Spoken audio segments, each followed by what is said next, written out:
मेरा नाम रहमान है। मैं इसी गांव का एक बूढ़ा निवासी हूं, जिसके पास ही वो बदनाम जंगल फैला हुआ है। लोग उस जंगल का नाम लेते हुए भी डरते हैं। कहते हैं वहां अजीब प्राणी बसते हैं, और सबसे भयानक है वो जिन्न। जिसने भी उसे देखा या तो पागल हो गया या फिर कभी वापस नहीं लौटा। मगर एक बार एक लड़की ने हिम्मत की थी वहां जाने की। उसका नाम था जारा। आह जारा! अल्लाह ने उसे बड़ी फुर्सत से बनाया था। इतनी खूबसूरत कि चांद भी शर्मा जाए। आंखें झील सी गहरी, बाल रात से ज्यादा काले और घने, और उसकी मुस्कुराहट जैसे फूल खिल उठे हों। लेकिन ज़ारा सिर्फ खूबसूरत नहीं थी, उसमें एक अजीब सी लगन थी, एक जुनून था नई चीजें ढूंढने का।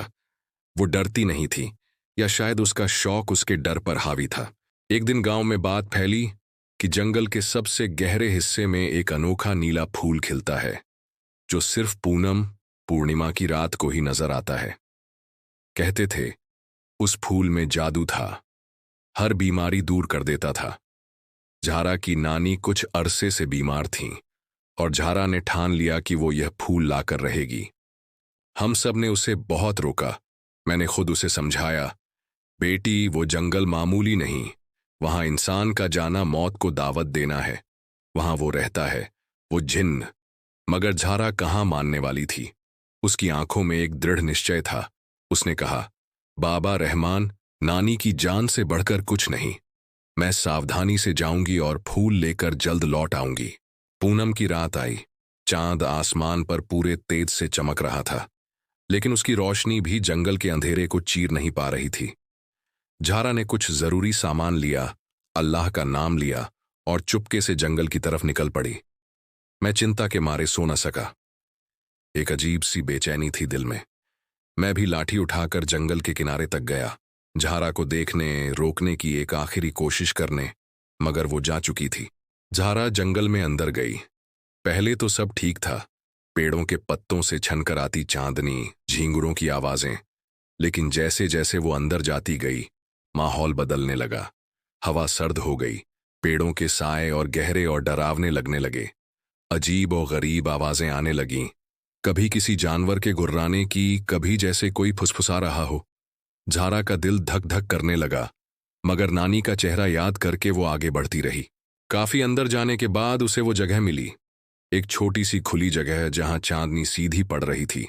और वहां वहां वो खिला था, एक नीला फूल, ऐसा नीला जैसे आसमान का टुकड़ा जमीन पर आ गया हो, और उससे हल्की हल्की रोशनी फूट रही थी। झारा की आंखें खुशी से चमक उठीं। वो उसकी तरफ बढ़ी। तभी अचानक जमीन कांपी, हवा में एक तेज बदबू फैल गई। पेड़ जोर जोर से हिलने लगे जैसे तूफान आ गया हो। झारा के सामने धुएं और आग के एक बादल में से वो प्रकट हुआ। जिन्न! हे भगवान, क्या भयानक नजारा था वो! उसका कद पेड़ से भी ऊंचा था, शरीर काला जैसे जला हुआ हो, आंखें शोलों की तरह दहक रही थीं। उसके लंबे लंबे नाखून थे और दांत बाहर को निकले हुए थे। उसकी आवाज ऐसी थी जैसे पत्थर रगड़ रहे हों। ए इंसान की बेटी, जिन्न गुर्राया, तेरी हिम्मत कैसे हुई मेरे इलाके में कदम रखने की? क्या तुझे अपनी जान प्यारी नहीं? झारा डर के मारे कांपने लगी। उसकी जबान जैसे तालू से चिपक गई। वो वहीं बुत बनकर खड़ी रह गई। उस नीले फूल की चमक भी उस जिन्न की दहशत के आगे फीकी पड़ गई। जिन्न हंसता हुआ उसके करीब आया। उसकी गर्म सांसें झारा के चेहरे पर पड़ रही थीं। तुझे क्या लगा था, यह फूल इतनी आसानी से मिल जाएगा? ये मेरी हिफाजत में है, और जो कोई इसे लेने आता है वो मेरा कैदी बन जाता है। ज़हरा ने हिम्मत जुटाई। उसके आंसू बह रहे थे, लेकिन उसने लड़खड़ाती आवाज में कहा, मुझे मुझे माफ कर दो ए जिन्न। मैं सिर्फ अपनी बीमार नानी के लिए यह फूल लेने आई थी। मुझे जाने दो, मैं फिर कभी यहां नहीं आऊंगी। जिन्न ने एक कहकहा लगाया। माफी? हा हा हा, मेरे शब्दकोश में माफी नहीं है, लेकिन तू इतनी खूबसूरत है। बरसों बाद कोई इंसान इतना करीब आया है। चल, मैं तुझे एक मौका देता हूं। ज़हारा ने उम्मीद से उसकी तरफ देखा। अगर तू मेरे एक सवाल का सही जवाब दे दे तो मैं तुझे जाने दूंगा, लेकिन अगर जवाब गलत हुआ तो तू हमेशा के लिए इस जंगल की कैदी बन जाएगी। जिन्न ने अपनी शर्त रखी। ज़हारा का दिल जोरों से धड़क रहा था। उसके पास कोई चारा नहीं था। उसने हाँ में सिर हिलाया। जिन्न ने अपनी भयानक आंखें झारा पर गड़ा दीं और पूछा, बता, वो कौन सी चीज है जो समंदर में पैदा होती है लेकिन रहती तुम्हारे घर में है? झारा सोच में पड़ गई। समंदर में पैदा होती है, घर में रहती है। उसका दिमाग तेजी से काम कर रहा था। उसने समंदर की लहरों, मछलियों, मोतियों के बारे में सोचा, फिर घर की चीजों के बारे में। अचानक उसके दिमाग में एक बात आई। उसने डरते डरते जवाब दिया, वो नमक है। जिन्न एक पल के लिए खामोश हो गया। उसकी दहकती आंखों में हैरानी की एक झलक आई। फिर वो जोर से गुर्राया, लेकिन इस बार उसकी आवाज में गुस्सा कम और एक अजीब सी मायूसी ज्यादा थी। तू ही हो, तूने सही जवाब दिया लड़की। वो पीछे हटा। जा, ले जा ये फूल और दफा हो जा यहां से। लेकिन याद रखना, अगर दोबारा इस जंगल में कदम रखा तो कोई सवाल नहीं होगा, सिर्फ मौत होगी। झारा ने जल्दी से वो नीला फूल तोड़ा। उसके हाथ अब भी कांप रहे थे।